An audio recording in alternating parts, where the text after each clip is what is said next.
Praise the Lord. നമുക്ക് യോഹന്നാൻ സുവിശേഷം 6-ാം അധ്യായം 47-ാം വാക്യം വായിക്കാം. ഞാൻ നിങ്ങളോട് പറയുന്നു, എന്നിൽ വിശ്വസിക്കുന്നവന് നിത്യജീവനുണ്ട്. ഞാൻ ജീവന്റെ അപ്പമാകുന്നു. കർത്താവായ യേശു ക്രിസ്തു വാമൊഴിയായി പറയുകയാണ്, എന്നിൽ വിശ്വസിക്കുന്നവന് നിത്യജീവനുണ്ട്. ഞാൻ ജീവന്റെ അപ്പമാകുന്നു.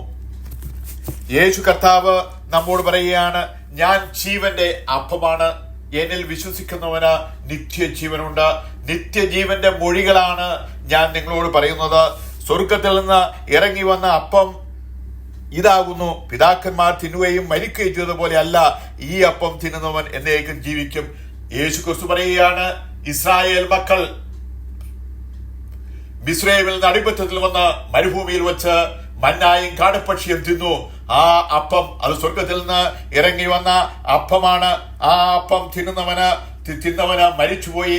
പക്ഷെ ഈ അപ്പം, അതായത് യേശു ക്രിസ്തു എന്ന അപ്പം, ഈ അപ്പവും രക്തവും കുടിക്കുന്നവന് ഹല്ലേലൂയ എന്നേക്കും ജീവിക്കുമെന്ന് യേശു ക്രിസ്തു പറയുകയാണ്. യേശു ക്രിസ്തു പറയുകയാണ്, ഞാൻ സ്വർഗത്തിൽ നിന്ന് ഇറങ്ങി വന്ന അപ്പം എന്ന് അവൻ പറയുകയാണ്. അതുകൊണ്ട് യഹൂദന്മാർ പെറുപെറുക്കുകയാണ്. ഇവൻ യോസേപ്പിന്റെ പുത്രനല്ലയോ? ഇവന്റെ അപ്പനെയും അമ്മയെയും നമ്മൾ അറിയുന്നില്ലയോ? പിന്നെ ഇവൻ സ്വർഗത്തിൽ നിന്ന് ഇറങ്ങി വന്ന അപ്പം എന്ന് പറയുന്നത് എന്താണ് എന്ന് യഹൂദന്മാർ തമ്മിൽ പറയുകയാണ്. യേശു അവരോട് ഉത്തരം പറഞ്ഞത്, നിങ്ങൾ തമ്മിൽ പിറുപിറുക്കുന്നുണ്ടോ? എന്നെ അയച്ചവൻ ആകർഷിച്ചിട്ടല്ലാതെ ആർക്കും ദൈവത്തിന്റെ അടുത്ത് വരുവാൻ കഴിയില്ല. ഞാൻ ഒടുക്കത്തെ നാളിൽ അവനെ ഉയർത്തെഴുന്നേൽപ്പിക്കും. യേശുവിന്റെ അടുക്കൽ വരുന്നവനെ യേശു ഒടുക്കലത്തെ നാളില് അവൻ ഉയർത്തെഴുന്നേൽപ്പിക്കുമെന്ന് ദൈവം നമ്മോട് വാഗ്ദത്തം ചെയ്യുകയാണ്. ഹല്ലേലൂയ. ദൈവത്തിന്റെ ഞാൻ ജീവന്റെ അപ്പമാണ്, എല്ലാവരും ദൈവത്താൽ ഉപദേശിക്കപ്പെട്ടവരാകും എന്ന് പ്രവാചക പുസ്തകത്തിൽ എഴുതിയിരിക്കുന്നല്ലോ. ഹല്ലേലൂയ.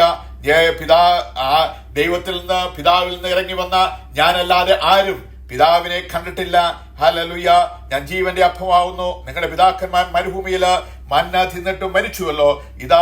ഇതാ എന്നെ തിന്നുന്നവന മരിക്കാതെ സ്വർഗത്തിൽ നിന്ന് മരിക്കാതെ എന്നേക്കും ജീവിക്കും. ഞാനിതാ സ്വർഗത്തിൽ നിന്ന് ഇറങ്ങി വന്ന അപ്പമാകുന്നു. സ്വർഗത്തിൽ നിന്ന് ഇറങ്ങി വന്ന ജീവനുള്ള അപ്പം ഞാനാകുന്നു. ഈ അപ്പം തിന്നുന്നവന് എല്ലാം എന്നേക്കും ജീവിക്കും. ഞാൻ കൊടുപ്പാനിരിക്കുന്ന അപ്പമോ ലോകത്തിന്റെ ജീവന് വേണ്ടി ഞാൻ കൊടുക്കുന്ന എന്റെ മാംസമാകുന്നു. ഹല്ലേലൂയ. യേശു കർത്താവ് തന്റെ ക്രൂശീകരണത്തെ പറ്റി യേശു കർത്താവ് പറയുകയാണ്, ഞാൻ ലോകത്തിൽ നിന്ന് ഇറങ്ങി വന്ന അപ്പമാകുന്നു. എന്നിൽ തിന്നുന്നവൻ ഞാൻ മൂലം ജീവിക്കും എന്ന് ദൈവം പറയുകയാണ്. പുത്രനിൽ വിശ്വസിക്കുന്നവന് നിത്യജീവനുണ്ട്. ഹല്ലേലൂയ. യേശു ക്രിസ്തു പറയുന്ന ഈ വചനം നമ്മൾ വിശ്വസിക്കുന്നുവെങ്കിൽ നമ്മൾ എന്തുണ്ട്? നിത്യജീവനുണ്ട്. ഹല്ലേലൂയ. പുത്രനെ അനുസരിക്കാത്തവനോ ജീവനെ കാണുകയില്ല. ദൈവക്രോധം അവന് മേൽ വസിക്കുന്നേയുള്ളൂ.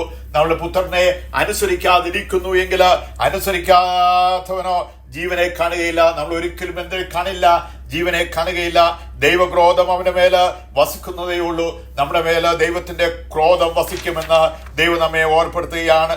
തന്റെ ഏകജാതനായ പുത്രനെല്ലാം വിശ്വസിക്കാത്ത ഏവരും നശിച്ചു പോകാതെ നിത്യജീവൻ പ്രാപിക്കേണ്ടതിന് ദൈവം അവനെ നൽകുവാൻ തക്കവണ്ണം ലോകത്തെ സ്നേഹിച്ചു. ഹല്ലേലൂയ. തന്റെ ഏകജാതന പുത്രനിൽ വിശ്വസിക്കുന്ന ഏവരും നശിച്ചു പോകാതെ, ഹല്ലേലൂയ, തന്റെ പുത്രൻ ആയ യേശു ക്രിസ്തു ഭൂമിയിലേക്ക് വന്ന് താൻ പറയുന്ന വചനങ്ങളെ അനുസരിച്ച് ജീവിക്കുന്നവന് നശിച്ചു പോകാതെ അവരെ ജീവിപ്പിക്കുന്നതിന് വേണ്ടി ഹല്ലേലൂയ ലോകത്തെ ദൈവം സ്നേഹിച്ചു. നിത്യജീവൻ പ്രാപിക്കേണ്ടതിന് ദൈവം അവനെ നൽകുവാൻ തക്കവണ്ണം ലോകത്തെ സ്നേഹിച്ചു. ഹല്ലേലൂയ. ദൈവമക്കളെ, ദൈവം നമ്മളെ ഓരോരുത്തരെയും ഹല്ലേലൂയ രക്ഷിക്കുന്നതിന് വേണ്ടി സ്വന്തം മകനെ ഭൂമിയിലേക്ക് അയച്ച് ഹല്ലേലൂയ പരമയാഗമായി തീർന്നു. പൂർവ്വകാലത്ത് നമ്മൾ തെറ്റു ചെയ്താൽ ദൈവത്തിന്റെ സന്നിധിയില്, പുരോഹിതന്റെ സന്നിധിയില് ആ കാളക്കുട്ടിയെയോ ആടിനെയോ പ്രാവിനെയോ കൊണ്ടുവന്ന് അറുത്ത് അതിന്റെ രക്തം തളിച്ച് ശുദ്ധീകരണം പ്രാപിക്കണം. പുതിയ നിയമത്തിൽ വന്നപ്പോൾ നമുക്കെല്ലാവർക്കും, ലോകത്തിലുള്ള മുഴുവൻ മാനവരാശിക്കും വേണ്ടി യേശു കർത്താവ് അവിടെ പരമയാഗമായി തീർന്നു. അവൻ നമുക്ക് ഓരോരുത്തർക്കും വേണ്ടി മരിച്ചു, അടക്കപ്പെട്ട്, ഉയർത്തുന്നേറ്റ് പിതാവാം ദൈവത്തിന്റെ വലത്തുഭാഗത്ത് നമുക്ക് വേണ്ടി പക്ഷപാതം ചെയ്യുകയാണ്. അതുകൊണ്ടാണ് യേശു പറയുകയാണ്, ഹല്ലേലൂയ, ഞാൻ നിങ്ങൾക്ക് ഭവനം ഒരുക്കുവാൻ പോവുകയാണ്. ഞാൻ ഭവനം ഒരുക്കുമ്പോൾ ഞാൻ ഇരിക്കുന്നിടത്ത് നിങ്ങളെയും ഇരുത്തേണ്ടതിന് ഞാൻ വന്ന് നിങ്ങളെ ചേർത്തുകൊള്ളും. ദൈവം നമുക്ക് വന്ന വാഗ്ദത്തമാണ്, ഞാൻ നിങ്ങൾക്ക് എന്റെ സമാധാനം ഞാൻ നിങ്ങൾക്ക് തരുന്നു, ലോകം തരുന്ന പോലെയല്ല ഞാൻ തരുന്ന സമാധാനം. ദൈവം നമ്മളോട് വാഗ്ദത്തം പറഞ്ഞിരിക്കുന്നത്, ഞാൻ നിങ്ങൾക്ക് നിത്യമായ സമാധാനം ഞാൻ നിങ്ങൾക്ക് തരുമെന്നാണ്. ആ ദൈവം നമുക്ക് സമാധാനം തരുന്നു. നമുക്ക് ഭവനം ഒരുക്കുവാൻ അവൻ പോയിരിക്കുകയാണ്. സ്വർഗത്തിൽ നമുക്ക് വേണ്ടി വലിയ അവന്റെ മഹത്വത്തിനൊത്ത് ഭവനം നമുക്ക് പണിതുകൊണ്ടിരിക്കുകയാണ്. ഹല്ലേലൂയ. ഈ ലോകത്തിലെ ഒരു സമ്പന്നൻ അവന്റെ മകന് വേണ്ടി ഭവനം ഒരുക്കുമ്പോൾ അവന്റെ മഹത്വത്തിന് ഒത്തവണ്ണമാണ് ഭവനം ഒരുക്കുന്നത്. സ്വർഗീയ ദൈവം ഹല്ലേലൂയ തന്റെ മഹത്വത്തിനൊത്ത് ഈ ലോകത്തിലുള്ള തന്റെ വിശ്വാസ കോളത്തിലുള്ള മുഴുവൻ ജനങ്ങൾക്കും ലക്ഷോപലക്ഷം ജനങ്ങൾക്ക് സ്വർഗത്തിൽ ഭവനമൊരുക്കുകയാണ്. നമുക്കൊരോരുത്തർക്കും താമസിക്കുന്നതിന് വേണ്ടി ദൈവം ഭവനമൊരുക്കുമെന്ന് ദൈവം നമുക്ക് വാഗ്ദത്തം ചെയ്തിരിക്കുകയാണ്. അതുകൊണ്ട് അതിനുശേഷം ദൈവം നമ്മളെ ചേർക്കുന്നതിന് വേഗത്തിൽ നമുക്ക് പ്രത്യക്ഷപ്പെടുമ്പോൾ വിശുദ്ധിയോടെ ജീവിക്കുന്നവന് ആ കാഹളം ധരിക്കുമ്പോൾ അവർ ഉയർത്തുന്നേറ്റ് ദൈവത്തിന്റെ സന്നിധിയിലേക്ക് അവർ ചേർക്കപ്പെടും. സ്വർഗീയ നാഥൻ നമ്മെ സ്നേഹിച്ച് അവന്റെ രക്തം കൊടുത്ത് നമ്മെ വിലയ്ക്ക് വാങ്ങി. ഹല്ലേലൂയ. അതുകൊണ്ടാണ് എബ്രായ ലേഖനത്തിൽ അപ്പോസ്തലനായ പൗലോസ് പറയുകയാണ്, ഈ വലിയ രക്ഷ നാം ഗണ്യമാക്കാതെ പോയാൽ നാം എങ്ങനെ തെറ്റിയൊഴിയും?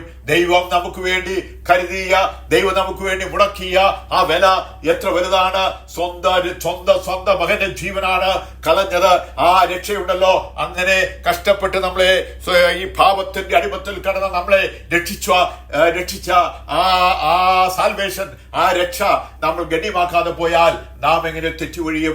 നമുക്ക് തെറ്റിയൊഴിയുവാൻ പിന്നെ വേറെ യാതൊരു വഴിയുമില്ല. അതുകൊണ്ട് ഇപ്പോഴാണ് സുപ്രധാന കാലം, ഇതാണ് സുപ്രധാന സമയം. ആരെങ്കിലും എന്റെ ഈ വചനം കേൾക്കുന്ന, ദൈവത്തിന്റെ ഈ വചനം കേൾക്കുന്ന ആരെങ്കിലും രക്ഷയുടെ മാർഗത്തിലേക്ക് വന്നിട്ടില്ലെങ്കിൽ ദൈവം പറയുകയാണ്, ഇതാണ് സുപ്രധാന കാലം, ഇതാണ് സുപ്രധാന സമയം. നിങ്ങൾ രക്ഷയിലേക്ക് വരണം. രക്ഷയിലെ യേശുവിനെ സ്വന്തം രക്ഷിതാവായി സ്വീകരിച്ച് യേശുവിലെ വിശ്വാസ സ്നാനമേറ്റ് അവന്റെ മുഖത്തേക്ക് നോക്കി അവൻ ആശ്രയിച്ച് നിങ്ങൾ യാത്ര ചെയ്യണം. അങ്ങനെ നിങ്ങൾ യാത്ര ചെയ്തില്ലെങ്കിൽ നിങ്ങൾക്ക് നാശമാണ് എന്ന് ദൈവം നമ്മെ ഓർപ്പെടുത്തുകയാണ്. അതുകൊണ്ടാണ് ദൈവം പറയുന്നത്, ഈ വലിയ രക്ഷ ഗണ്യമാക്കാതെ പോയാൽ നിങ്ങൾ എങ്ങനെ തെറ്റിയൊഴിയും? നിങ്ങൾക്ക് തെറ്റിയൊഴിയുവാനായി യാതൊരു വഴിയുമില്ല. ദൈവം നിങ്ങളെ ശിക്ഷ വിധിക്കും. ഹല്ലേലൂയ. അഥവാ പാതാളത്തിലേക്ക് തള്ളിയിടുന്ന ഒരു ദിവസമുണ്ട്. ന്യായാധിപ ദിവസത്തിൽ ധൈര്യത്തോടെ ദൈവത്തിന്റെ സന്നിധിയിൽ നമ്മൾ നിൽക്കണമെങ്കിൽ അവന്റെ യേശു ക്രിസ്തുവിനെ സ്വന്തം രക്ഷിതാവായി നമ്മൾ സ്വീകരിക്കണമെന്ന് ദൈവം നമ്മെ ഓർപ്പെടുത്തുകയാണ്. നമുക്ക് നമ്മുടെ കുറിവാക്യത്തിലേക്ക് വരാം. എന്നിൽ വിശ്വസിക്കുന്ന ഏവനും നിത്യജീവനുണ്ട്, ഞാൻ ജീവന്റെ അപ്പമാകുന്നു. 6-ാം അധ്യായം യോഹന്നാൻ 6-ാം അധ്യായം 47 വാക്യത്തിൽ യേശു കർത്താവ് പറയുകയാണ്, ഞാൻ ജീവന്റെ അപ്പമാകുന്നു, എന്നിൽ വിശ്വസിക്കുന്നവന് നിത്യജീവനുണ്ട്, ഞാൻ ജീവന്റെ അപ്പമാകുന്നു. ഹല്ലേലൂയ. നമ്മൾ യേശുവിൽ വിശ്വസിക്കണം, ആ യേശുവിന്റെ വചനം അനുസരിക്കണം. അവൻ നമ്മോട് പറയുന്നത് സത്യമാണ്. ഹല്ലേലൂയ. വ്യാജം പറയുവാൻ ദൈവം മനുഷ്യനല്ല, അനുദപിക്കുവാൻ അവൻ മനുഷ്യപുത്രനുമല്ല. ഒറ്റ വാക്കിനാൽ പ്രപഞ്ചത്തെ ഉളവാക്കിയ ദൈവം നമ്മുടെ ദൈവമാണ്. അതുകൊണ്ട് നമ്മൾ അവനെ വിശ്വസിക്കണം. അവൻ പറഞ്ഞത് മുഴുവൻ അതേപോലെ സംഭവിച്ചിട്ടുണ്ട്. ഇസ്രായേലിന്റെ ചരിത്രം, നമ്മൾ ലോക ചരിത്രം നമ്മൾ പഠിക്കുമ്പോൾ നമുക്കത് മനസ്സിലാകും. ദൈവത്തിന്റെ വചനങ്ങളില്, ദാനിയേൽ പ്രവചനത്തില് എല്ലാം പറഞ്ഞത് അതേപോലെ ഈ ലോകത്ത് നടന്നുകൊണ്ടിരിക്കുകയാണ്. അതുകൊണ്ട് ദൈവമക്കളെ, ആ ദൈവം പോഷക പറയുന്ന ദൈവമല്ല, ദൈവം സത്യം പറയുന്ന ദൈവമാണ്. അതുകൊണ്ട് യേശു പറയുകയാണ്, എന്നിൽ വിശ്വസിക്കുന്ന നിത്യജീവനുണ്ട്, ഞാൻ ജീവന്റെ അപ്പമാകുന്നു. ഈ വചനങ്ങളാൽ പിതാവിന്റെയും പുത്രന്റെയും പരിശുദ്ധാത്മാവിന്റെ നാമത്താൽ ഞാൻ എല്ലാവരെയും അനുഗ്രഹിക്കുന്നു. ദൈവം അങ്ങനെ ചെയ്തിരിക്കുന്ന സ്തോത്രം യേശുവിന്റെ നാമത്തിൽ. ആമീൻ.